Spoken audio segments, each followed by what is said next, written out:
Hey there, how you doing? Welcome to a new video. I know you all love me, and I love you back. But you know what I love even more? Gacha games. And today we'll be talking about a new gacha game that came out recently. Today, we're checking out Takt Symphony, a game about music and waifus with extreme focus on story. That's actually the first thing that stood out for me. This game is mostly story with barely any combat, but more on that later. In terms of story, if there was a genre to describe this game, it would be a visual novel, or even yet, an anime. Well, the story isn't anything new or anything mind-blowing. It's literally the plot of every gacha game. I did feel that its presentation was strong enough that it made me want to read the story, something which, I'll admit, very few gachas actually managed to do for me. In addition to the story, the game's high-quality animations and visuals further aid in the immersion of the anime feel that this game provides. Heck, I didn't even know this game was based on an anime until someone in chat pointed it out. Another thing regarding its story is that the main character is a bit off.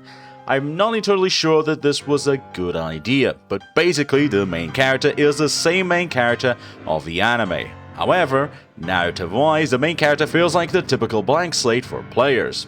Yet, at the same time, the main character has a name that can't be changed.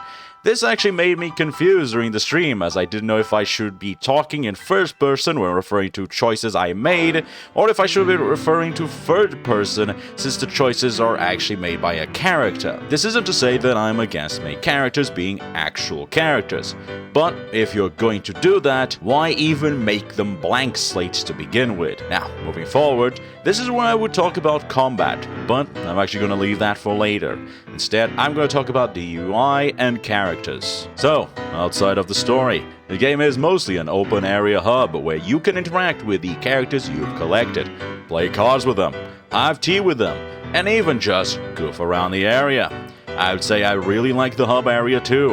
It feels quite good to have a hub area where you can actually encounter the characters you've collected. As for the card game minigame, it is funny, if not just for the faces the characters make, although I will admit, some characters can actually be challenging to understand their expressions, which does make the card game all the more enjoyable. Oh my god, is all you do smug? Is that all you do is just smug at me? I can't even see your face! I can't even see your face! Why are you so short? The tea system is pretty simple, but I'm glad it is. You just collect materials and make several beverages and then give them to your favorite waifus. Simple, effective, and again, since this game has a heavy focus on story and narrative, of course giving beverages to the waifus will unlock new dialogue and more information regarding these girls. As for the characters, this is perhaps the strongest aspect of this gacha. Each character is based off of music. While this of course is just a gimmick, much like other gacha games with characters being based on ships, guns, and even figures from the past, I do think this game really goes out of its way to sell that no, these characters actually do embody these musics. Every time you switch between them, the soundtrack changes to match them. Whenever you gacha, the background changes to the respective character you got's music.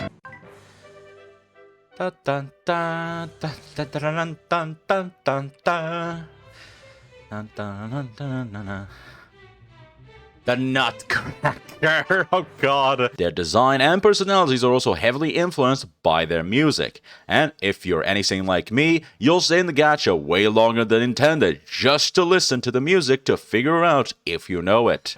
Pomp and Circumstance, isn't this the same character that was in the regular one?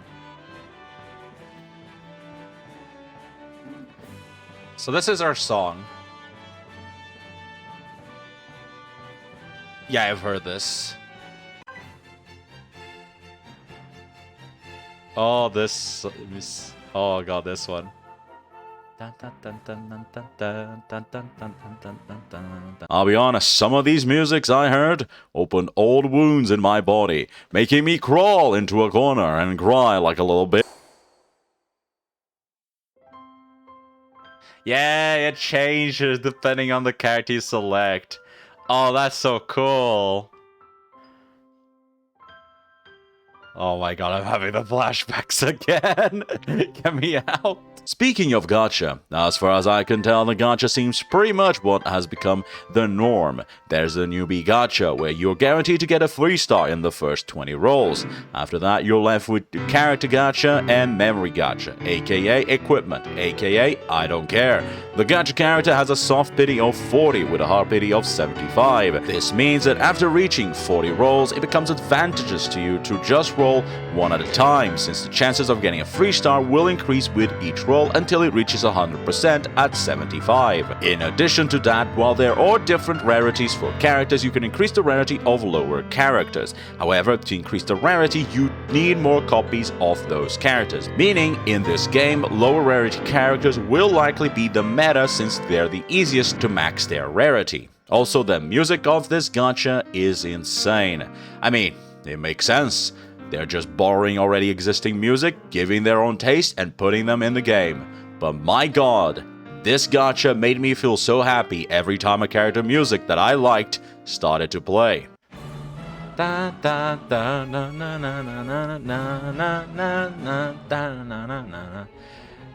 man, I think this is the most fun gacha I've seen of just rolling. It feels so good to listen to this music. Already here. Oh my god, it feels so nice to hear this. Oh. Oh, I like this design.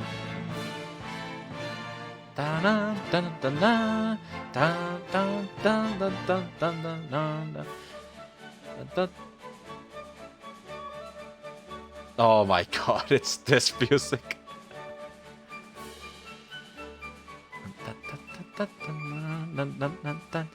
Oh my god. Oh, hello. Canon?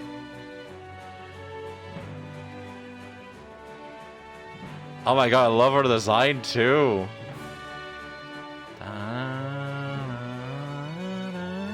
So, Georgie, it's time, right? You've been praising this game into oblivion. So, where's the catch? Where's the part where you criticize the game? The combat. Oh boy, the combat sucks. Now, to be honest, the combat sucks for a different reason. Normally, when you would say the combat sucks, it's either because it's tedious, or too clunky, or too difficult.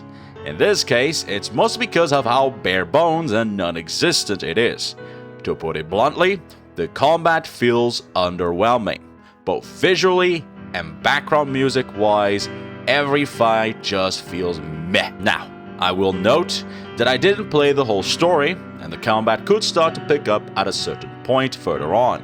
I know plenty of gachas that took a few months to finally get a good idea on how to make combat impressive and fun.